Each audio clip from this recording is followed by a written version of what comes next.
and Aubrey was her name.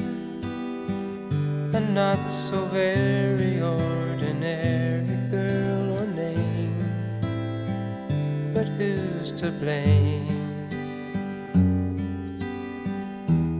for a love that wouldn't bloom, for the hearts that never played in tune,